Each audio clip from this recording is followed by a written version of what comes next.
bom dia a todos e a todas. É um gosto estar aqui, ainda por cima partilhar a mesa com o professor José Lamego. Agradeço aos organizadores, não vou deter muito nestas considerações da praxe, entro já no tema que me traz aqui, também foi uma incumbência, mas que assumi com todo o gosto. De resto, é um tema em que tenho vindo a tratar. A perspectiva que adoto é eminentemente positivista, vou descrever os sistemas, dar-lhes algum contexto, enfim, discutir convosco, apresentar alguns dos aspectos que nos debates doutrinais sobre a interação entre os sistemas de direitos humanos enfim, apontam como problemas, eventuais problemas, mas também virtudes e oportunidades que a existência de vários sistemas de direitos humanos oferecem. Bom, então, estou aqui a ver aqui o índice. Portanto, vamos primeiro dar-vos um conceito operativo, depois olhar ao processo de internacionalização dos direitos humanos, falar-vos da regionalização dos direitos humanos, diálogo intersistemas e proteção multinível e depois algumas considerações finais. Bom, então, como conceito operativo, de que é que falamos quando falamos em direitos humanos, em sistemas de direitos humanos, peço desculpa. Bom, conjuntos integrados de normas e instituições dirigidos à proteção dos direitos humanos. E aqui tomo de forma muito simples, os direitos humanos como direitos reconhecidos à pessoa ou às pessoas pelo facto de serem pessoas humanas, sem entrarmos aqui na sua fundamentação, e, portanto, instituídos no quadro de organizações intergovernamentais e estatais, e que podem ser, portanto, internacionais de âmbito mundial ou regional e também nacionais, portanto, de âmbito estatal. Quanto à internacionalização dos direitos humanos, e aqui vou apoiar-me naquilo que já disse o professor João Rosas antes, no primeiro painel, reporto-me à origem efetiva dos direitos humanos no pós-Segunda Guerra Mundial.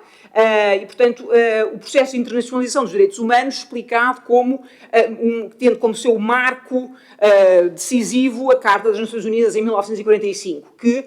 no seu artigo 1º, além de outras referências ao longo do texto da Carta, assume a proteção, a promoção e o estímulo do respeito aos direitos humanos de todos como um dos objetivos das Nações Unidas. É evidente que houve experiências anteriores de cooperação internacional para a proteção de direitos humanos e de direitos que, como tal, vieram a ser reconhecidos depois no enunciado da Declaração Universal dos Direitos Humanos de 48, mas que todos esses esforços de cooperação e de colaboração internacional não retiravam e não diminuíam o ponto assente, que ainda era assente, e, portanto, até 45, de que cabia aos Estados proteger as pessoas nos seus territórios, era uma competência, uma reserva dos Estados, e não uma competência da comunidade internacional. Apesar de, lá está, já termos Organização Internacional do Trabalho, já termos desenvolvimentos em matéria de direito internacional humanitário, já termos a proteção das minorias no quadro da Sociedade das Nações, portanto, já tínhamos várias iniciativas de cooperação internacional para a proteção dos direitos humanos, mas os direitos humanos eram ainda um assunto interno dos Estados em primeira linha e esta internacionalização dá-se efetivamente com a Carta das Nações Unidas. E claro, para depois explicar que direitos humanos eram esses, tivemos então a Declaração Universal, que foi assumida não por acaso como um ideal comum a atingir por todos os povos e todas as nações, e não, portanto, um tratado. O professor João Rosas também já explicou isto muito bem, porque é que assim foi. Já ontem também se falou disso. Claro que a declaração, sendo um instrumento, podemos dizer na gíria, no jargão jurídico, soft law, depois foi desenvolvida em tratados de direito internacional, de tratados de direitos humanos, primeiro os tratados generalistas que, lá está, apesar da proclamada indivisibilidade dos direitos humanos, acabaram por separar os direitos humanos em dois tratados de 66, o Pacto Internacional sobre os Direitos Civis e Políticos e o Pacto Internacional sobre os Direitos Económicos, Sociais e Culturais, e depois seguiram-se num processo que não tem fim, propriamente, porque há sempre, à medida que há novas agressões, novas ameaças à dignidade da pessoa humana, vão sendo desenvolvidos novos tratados internacionais sobre a matéria, ou protocolos adicionais a tratados existentes, mas podemos dividir os tratados internacionais de direitos humanos desenvolvidos no âmbito das Nações Unidas em tratados especializados, portanto, para além dos tratados generalistas, os pactos, que formam com a Declaração Universal o tal International Bill of Rights, e depois tratados especializados, portanto, segundo grupos particularmente vulneráveis ou violações particularmente graves da dignidade da pessoa humana, e aqui a discriminação racial, com a Convenção de 1965, a tortura com a Convenção de 84, e depois convenções pensadas para proteger especialmente as mulheres, a crianças, os trabalhadores migrantes e as pessoas com deficiência. Não vou dar aqui as datas que estão aqui indicadas no slide. Agora, como é que esta internacionalização se dá e como é que se relacionam o sistema desenvolvido, o sistema de âmbito mundial das Nações Unidas, com os sistemas estatais? Esta internacionalização não significou que a primeira linha de proteção dos direitos humanos não continuasse a ser a estatal. Não é? Portanto, de que modo é que o sistema mundial e o sistema estatal se relaciona? Desde logo, através das obrigações constantes dos tratados de direitos humanos, que implicam para os Estados o dever de alterar, desde logo, as suas ordens jurídicas, no sentido de garantir que estas sejam conformes, estejam em consonância com os compromissos assumidos no plano internacional. E depois podemos encontrar em várias ordens jurídicas, eu dou aqui o exemplo da ordem jurídica portuguesa, mas outras há que fazem algo de semelhante, que usar a Declaração Universal, que não sendo um tratado, não cria obrigações jurídicas vinculativas para os Estados, mas ainda assim é usado, por exemplo, na ordem jurídica portuguesa, como um critério de interpretação, uma grelha interpretativa para as normas de direitos fundamentais constantes da ordem jurídica portuguesa, desde logo a Constituição, mas também de normas de valor infraconstitucional. Este processo de regionalização dos direitos humanos dá-se paralelamente aos desenvolvimentos que ocorrem no plano das Nações Unidas, portanto, de âmbito mundial. Eu dou-vos aqui as várias organizações regionais que se dotaram, portanto, organizações intergovernamentais, por isso é que eu deixo de fora a União Europeia, que é, portanto, como sabem, um animal diferente à parte no direito internacional, portanto, e nessa medida pelo seu caráter supraestatal, e, portanto,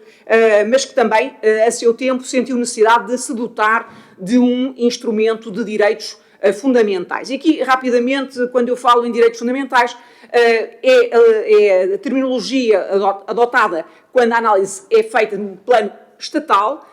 Não é por acaso que, ao nível da União Europeia, se usa a designação de direitos fundamentais e não direitos humanos, porque, precisamente, há aqui uma intenção federalista de um superestado que, de algum modo, acaba por influenciar, pode ser considerado uma explicação para a adoção desta terminologia, em vez da terminologia habitual dos direitos humanos, para os parâmetros normativos em matéria de direitos humanos adotados e resultantes da cooperação entre Estados. Mas, claro, também podemos dizer, bom, mas a escolha da designação Carta dos Direitos Fundamentais da União Europeia também pode ter uma explicação mais prosaica para distinguir este texto da Convenção Europeia dos Direitos Humanos. Bom, pronto. Mas não vou entrar muito por aí, simplesmente, quando falo em direitos humanos, estou a pensar num plano internacional, direitos fundamentais num plano interno dos Estados. E deixando, portanto, a União Europeia de fora desta equação. E, portanto, claro, o primeiro instrumento deste tipo, portanto, o que é comum a todos estes instrumentos é que são adotados no âmbito de organizações intergovernamentais. Portanto, Estados que se põem de acordo para a cooperação, eminentemente política, e que, a dado momento da sua evolução, põem na agenda da organização a adoção de um instrumento de direitos humanos. E, portanto, temos esta tendência, podemos chamar-lhe assim, observada, portanto, no Conselho da Europa, na Organização dos Estados Americanos, na União Africana, na Liga Árabe e também na Associação dos Estados do Sudeste Asiático, a ASEAN. Todos eles sentiram a necessidade de adotar documentos, estes instrumentos normativos são de valor diferente. É comum que haja primeiro uma declaração e depois um tratado. Ao nível da ASEAN, ainda estamos só ao nível da declaração. E, para além das declarações e das convenções, ou das cartas, portanto, como tratados que criam obrigações para os Estados, depois também, em várias destas organizações, temos tratados, mais uma vez, ou instrumentos regionais, declarações ou convenções de âmbitos especializados. Estou a pensar, por exemplo, ao nível do Conselho da Europa, na Convenção Quadro para a Proteção das Minorias Nacionais, por exemplo, 1995, e outros instrumentos regionais, e o mesmo que se passa na União Africana, com convenções específicas para os direitos da criança, da mulher, etc. Bom, a regionalização dos direitos humanos, o que é que este processo, que volto a dizer, como viam com base no slide anterior, é um processo que tem vindo a decorrer, portanto, com etapas, portanto, para cada organização tem o seu momento próprio de evolução nesta matéria. Há características comuns, uma delas a referência à Declaração Universal dos Direitos Humanos nos preâmbulos destes textos. E isso tem interesse porque, de algum modo, permite, certamente com alguma ingenuidade, pensar que, bom, tendo em atenção o acolhimento e a referência explícita à Declaração Universal dos Direitos Humanos por estes textos, nomeadamente no âmbito, no contexto asiático, para o contexto do mundo árabe, em África, temos resolvido a questão de que falava o professor João Rosas antes, da multiculturalidade, ou seja, o desafio da diversidade cultural e a diversidade associada à diversidade jurídica, ao entendimento do que é a dignidade da pessoa humana, de que modo é que deve ser protegida, de algum modo, e a contestação da universalidade da Declaração Universal dos Direitos Humanos, esse assunto está resolvido porque mesmo estes horizontes culturais civilizacionais de onde vinha a contestação mais vigorosa ao caráter universal da Declaração Universal dos Direitos Humanos, mesmo aí nós temos um reconhecimento explícito da importância da Declaração Universal como a grande influência dos textos adotados no âmbito dessas organizações regionais. Claro que, também aqui, mais uma vez, convocando o professor João Rosas, pode tratar-se de hipocrisia. Há muito boa gente que considera que se trata, efetivamente, só de hipocrisia, mas ainda assim, também, mais uma vez convocando o professor João Rosas, se calhar é melhor do que nada. Bom, vamos lá. Portanto, um aspecto comum, esta referência nos textos adotados nos vários textos regionais de direitos humanos à Declaração Universal, e depois há uma estrutura e enunciado semelhantes nos direitos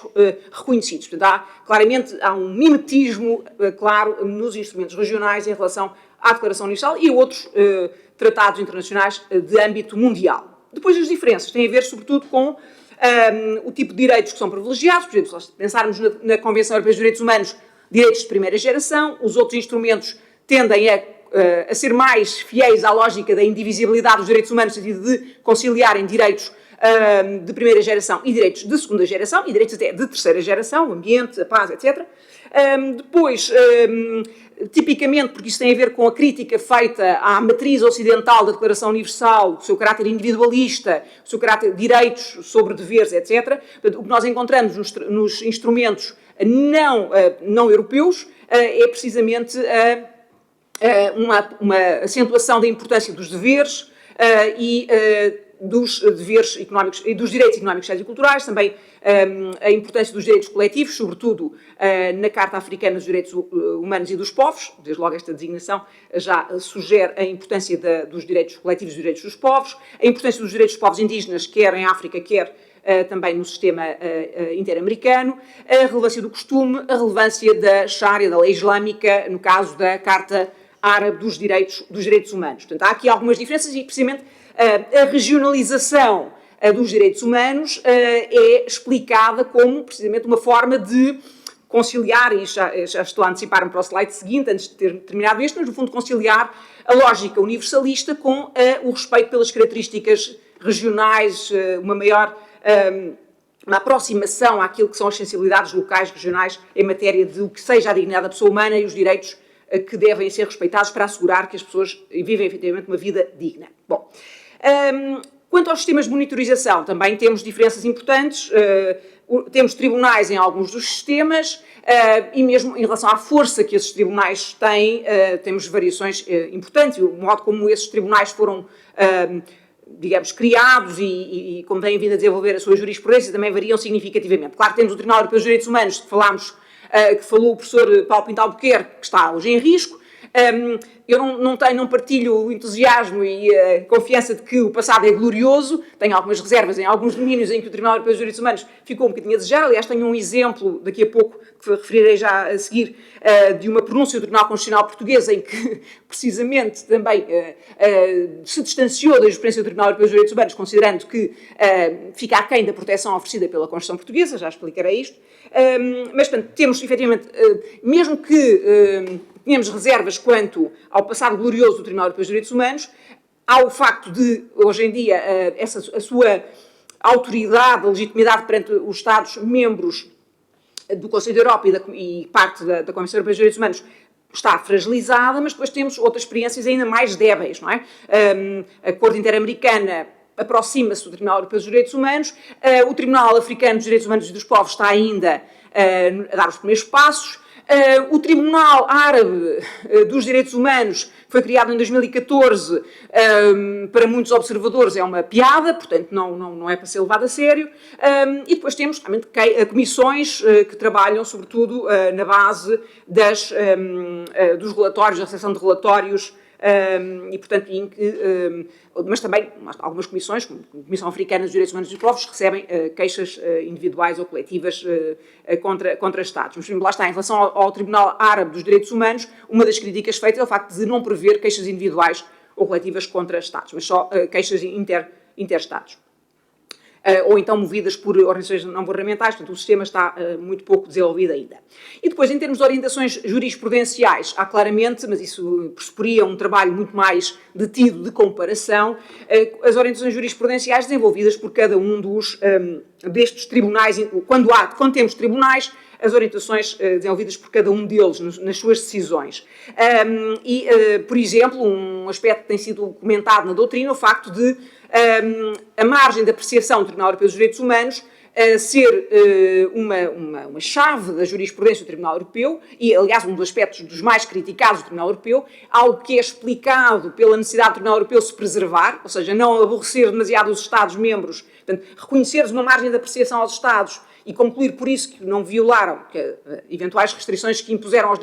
direitos humanos não são violadoras da Convenção Europeia dos Direitos Humanos, que isso, sempre que o Tribunal o afirma, ou seja, conclui que não houve violação da Convenção Europeia, o está a fazer para se autopreservar, por receio de que os Estados que recebam censuras por violação da Convenção Europeia dos Direitos Humanos, que a sua resposta seja de não queremos saber. E, aliás, no fundo, mais uma vez, a ligação com aquilo que o professor Paulo Pinto Albuquerque disse na sua comunicação. Portanto, esse receio, e no fundo, mesmo com a ampla margem de apreciação que o Tribunal Europeu dos Direitos Humanos se tem revelado disposto a reconhecer aos Estados, mesmo assim, há Estados que contestam e que não aceitam e que desafiam abertamente a autoridade do Tribunal Europeu dos Direitos Humanos. Em relação à Corte Interamericana de Direitos Humanos, e como tem sido também, volto a dizer, observado na doutrina, esta teoria da margem de apreciação começa a aparecer em alguns casos, mas não tem tanto desenvolvimento e a explicação também, mais uma vez, é a da autopreservação, mas também, ao mesmo tempo, não abrir, mas aqui no sentido de autopreservação do sistema, por receio de que, reconhecendo a margem de apreciação aos Estados, no contexto americano, seja basicamente abandonar, prescindir totalmente da supervisão da Corte, supervisão internacional da atuação dos Estados. Mas temos aqui algumas diferenças, alguns aspectos semelhantes. Quanto às vantagens associadas normalmente à regionalização dos direitos humanos, ou seja, ao desenvolvimento em paralelo com o sistema mundial das Nações Unidas de sistemas regionais. Estas vantagens foram assumidas, por exemplo, na Declaração de Viena de 1993, ou seja, mesmo no âmbito das Nações Unidas, e a Assembleia Geral das Nações Unidas tem assumido esta perspectiva de que estes processos de regionalização são positivos. Isso vê-se, por exemplo, nos impulsos, nas recomendações, no sentido de desenvolvimento de um sistema regional no contexto asiático. E, portanto, e aqui a ideia de que servem para os sistemas regionais, são um complemento ao sistema das Nações Unidas, que servem para reforçar os parâmetros de direitos humanos de âmbito mundial, têm maior legitimidade por maior proximidade aos contextos estatais. Lá está, são uma forma de conciliar o universal afirmado ao nível das Nações Unidas com as particularidades locais e, portanto, nessa medida, uma maior legitimidade cultural para esses parâmetros definidos pelas organizações regionais. Também a percepção ou a confiança em que será possível assegurar um maior controle, um controle mais apertado da atuação dos Estados a nível regional do que a nível mundial, e isso, em boa medida, tem razão de ser, desde logo, se pensarmos na jurisprudência do Tribunal Europeu dos Direitos Humanos, na jurisprudência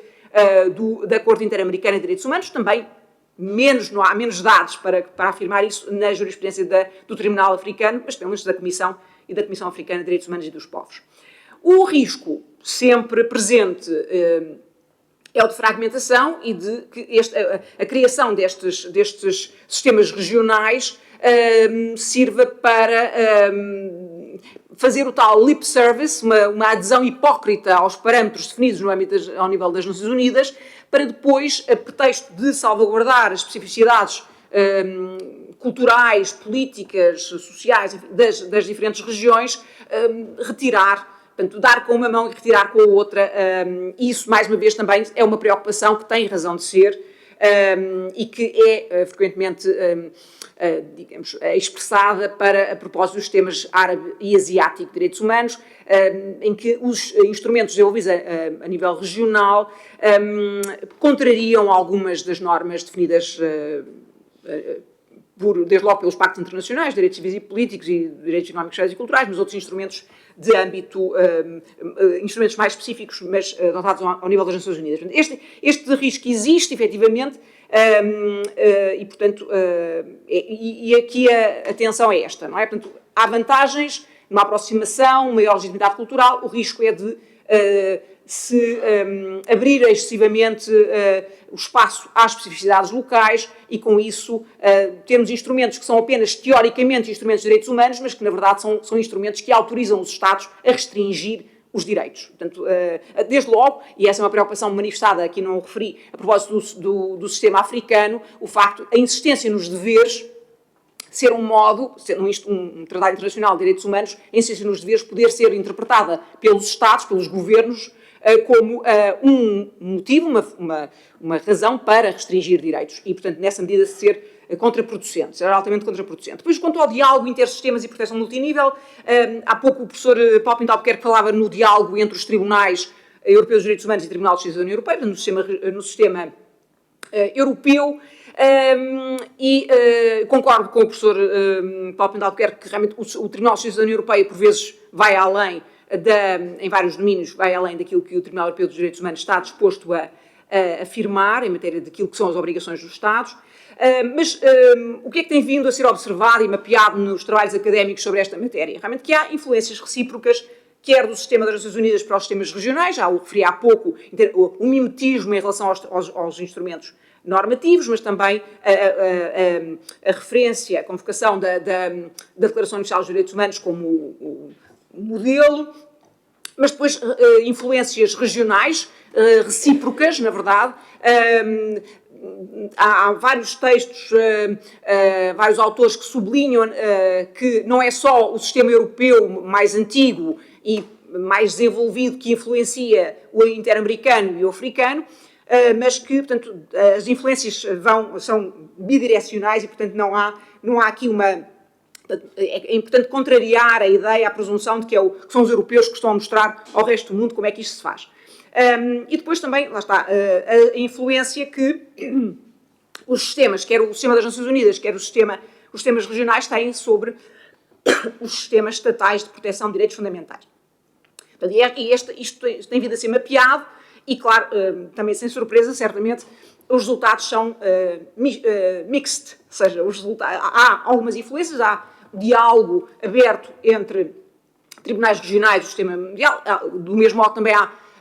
referências explícitas por parte de decisões de tribunais estatais a parâmetros e a jurisprudência de órgãos de supervisão ao nível das Nações Unidas e a nível regional, mas, digamos, enfim, temos bons exemplos e maus exemplos, não há aqui propriamente, não se pode afirmar que estas influências seja linear o modo como isto se decorre e que valha o mesmo para todos os sistemas regionais que existem atualmente e que eu referi de início. Esta ideia de diálogo interjudicial está muito na moda, volta e meia reaparece não só em textos académicos, mas também em documentos políticos ou institucionais, como esta Declaração de Kampala de 2019, e portanto, mas é algo que tem altos e baixos ao longo da história, tem tido altos e baixos, mas foi reafirmada recentemente como algo que é importante, um diálogo entre estes tribunais. Reparem que só o Tribunal Europeu dos Direitos Humanos, a Corte Interamericana e o Tribunal Africano dos Direitos Humanos e dos Povos, portanto o Tribunal Árabe não está aqui neste compromisso. A proteção multinível pode ser entendida, eu não sei se já esgotei o meu tempo ou não. 4 minutos, ok. Esta ideia de que os direitos humanos beneficiam, ou seja, que quanto mais níveis de proteção, o mundial, o regional e o estatal, que tudo isto contribui para uma maior proteção, não é necessariamente assim. Naturalmente, um conceito que foi desenvolvido ao nível da União Europeia e também adotado ao nível da Justiça do Tribunal Europeu dos Direitos Humanos, qual é o nível de proteção mais elevado, não é? Portanto, esta lógica de que temos 3 níveis e, concretamente na situação, vamos aplicar o nível mais elevado. Ora bem, isto, lá está, não é sempre evidente, isto convoco aqui Weiler, não pus aqui uma data, mas é um texto em que ele discute isto para o contexto da União Europeia, é um contexto de 1999, basta pensar no direito à vida, não é? Que dependendo do contexto nacional, é discutido de forma diferente e qual é a ordem jurídica dentro dos Estados-membros da União Europeia que protege melhor o direito à vida. É um Estado onde o aborto é criminalizado de forma mais ampla, menos, enfim, isto é muito discutível. De qualquer modo, o que eu trago para ilustração desta discussão, do que é o nível de proteção mais elevado, é um acórdão do Tribunal Constitucional, já referi há pouco e prometi que voltaria a este assunto, o acórdão 544/2014, que interpretou, enfim, apreciou, num processo, um recurso de constitucionalidade, apreciou a constitucionalidade do artigo 14 da Lei da Liberdade Religiosa e fez para chegar à conclusão de que a interpretação que tinha sido feita pelo Tribunal ACO seria inconstitucional, se fosse, porque era uma interpretação restritiva daquele preceito. É um preceito que reconhece o direito à dispensa de trabalho, aulas e exames por motivo religioso. O Tribunal Constitucional fez, na fundamentação da decisão, fez um cotejo da sua interpretação da liberdade de religião, tal como consagrada no artigo 41 da Constituição Portuguesa, com aquilo que é o artigo 9º da Convenção Europeia dos Direitos Humanos, que consagra a liberdade de religião, e a jurisprudência do Tribunal Europeu dos Direitos Humanos e da já extinta Comissão Europeia dos Direitos Humanos, em matéria, em casos envolvendo a liberdade de religião em contexto laboral. E, concretamente, um caso semelhante àquele que estava ali a ser apreciado, que tinha a ver com o pedido de dispensa de trabalho por motivo religioso. Concretamente, adventistas do sétimo dia que pretendiam estar dispensados, como adventistas do sétimo dia pretendia estar dispensada do turno da noite à sexta-feira e do trabalho ao sábado. E o que o Tribunal Constitucional Português concluiu, invocando explicitamente o caráter multinível da proteção dos direitos humanos, concretamente da liberdade de religião, foi que a proteção da jurisprudência do Tribunal Europeu dos Direitos Humanos em matéria de artigo 9º de liberdade de religião em contexto laboral, resultava que os trabalhadores só estavam protegidos de serem despedidos por causa da sua religião, mas que as obrigações contratuais deveriam prevalecer e, portanto, o Tribunal Constitucional concluiu que o Tribunal Europeu dos Direitos Humanos só protegia a dimensão negativa da liberdade de religião, ao passo que o artigo 41 da Constituição Portuguesa protege a dimensão negativa, mas também a dimensão positiva, que obriga ao Estado a criar as condições para que os crentes possam exercer, efetivamente, nas várias dimensões da sua vida, a sua liberdade de religião. E, portanto, concluiu que, havendo esse nível, essa proteção multinível, o nível mais elevado devia prevalecer e concluiu que, naquele caso, a liberdade de religião era mais bem protegida pela ordem jurídica portuguesa e, portanto, era o artigo 41 que devia prevalecer. Claro que, naquele caso, como em tantos outros, nós tínhamos uma tensão, ou fazer uma ponderação de direitos, e havia do outro lado o direito da empresa a organizar-se e a gerir, desde logo, os recursos humanos, de acordo com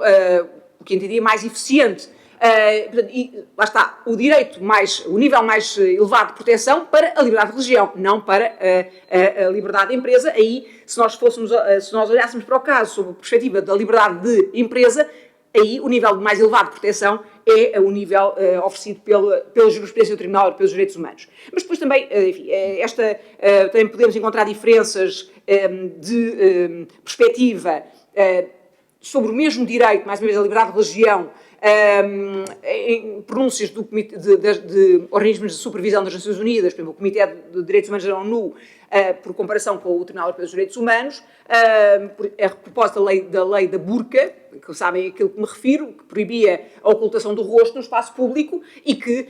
para o Comitê dos Direitos Humanos das Nações Unidas, representava uma restrição excessiva, desproporcionada da liberdade de religião, ao passo que o Tribunal Europeu dos Direitos Humanos considerou aceitável, não violadora da Convenção Europeia dos Direitos Humanos, em nome da vida em comum, que foi o argumento usado pela França para justificar essa medida. Considerações finais, os sistemas regionais e a adoção destes sistemas e destes instrumentos normativos e, inclusive, sistemas de monitorização por estas organizações regionais, mesmo as organizações regionais que agregam Estados tradicionalmente críticos, muito críticos da universalidade dos direitos humanos, pelo menos significam, podem ser vistos como uma universalização do vocabulário dos direitos humanos. Pelo menos, seja hipócrita ou não, e, portanto, nessa medida, de algum modo, uma superação, pelo menos, do debate político entre universalistas e relativistas. O debate académico, já foi dito pelo professor João Rosas, mantém-se vivo, mas, pelo menos do ponto de vista político, parece ser aceito que a Declaração Universal, que era o inimigo, não é, nesses debates, principal ponto de referência nesses debates, é reconhecido como uma influência para os sistemas regionais e até como uma forma de legitimação desses sistemas regionais. Portanto, eu deixaria só, tenho outros dados, mas já estou a exceder no meu tempo, portanto, ficaria mesmo por aqui ok. Esta seria a primeira nota, não é? Estes sistemas regionais mais ou menos desenvolvidos, com diferentes graus de desenvolvimento e de eficácia na proteção efetiva e na garantia efetiva dos direitos humanos, pelo menos contribui para uma universalização do discurso. A importância das especificidades regionais é um facto, e mesmo reconhecida no plano doutrinal, teórico, por grandes defensores da universalidade dos direitos humanos, que fazem, e estou a pensar aqui em Jack Donnelly, por exemplo, que distinguem entre o plano teórico, o plano dos conceitos, em que todos podemos estar de acordo quanto à universalidade dos direitos humanos, mas depois reconhecem que, à medida que nos aproximamos do terreno, da prática, as especificidades locais, inevitavelmente, interferem no modo como estes parâmetros internacionais de âmbito mundial são concretizados e efetivados. E depois já sabemos, lá está, já referi, as influências recíprocas que contribuem para, de algum modo, criar aquilo que Burgog-Larsen refere como um corpus juris relativamente comum, ou seja, não só temos a influência da Declaração Universal, mas também neste diálogo entre os tribunais internacionais regionais de direitos humanos, acaba por, através destas influências recíprocas, acabamos a encontrar alguns elementos comuns para além daquilo que era, enfim, aquele denominador comum da Declaração Universal, dos princípios enunciados na Declaração Universal. E depois, quanto à influência da jurisprudência regional sobre a prática dos tribunais estatais, temos mais dados em relação ao Tribunal Europeu dos Direitos Humanos e à Corte Interamericana. Sobre esta influência no contexto africano, não temos dados e, portanto, é incerto. Mas, mais uma vez, como também já foi dito, e voltando a convocar a comunicação do professor Paulo Pinto Albuquerque, esta influência não é também, mais uma vez, não é linear, não é sempre... as pronúncias destes tribunais internacionais não são sempre bem recebidas pelos tribunais estatais e, portanto, está tudo em aberto, digamos. É uma conclusão que não é conclusiva. Muito obrigada.